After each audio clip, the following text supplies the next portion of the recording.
পেঁয়াজ পেঁয়াজ পেঁয়াজ কেটে এবং সেটার সঙ্গে নারকোল তেল ফুটিয়ে পেঁয়াজ কেটে, পেঁয়াজ বড় বড় করে কাটবেন, তার মধ্যে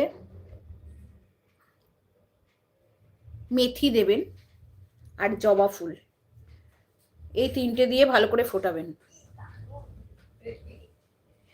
ভালো করে ফুটিয়ে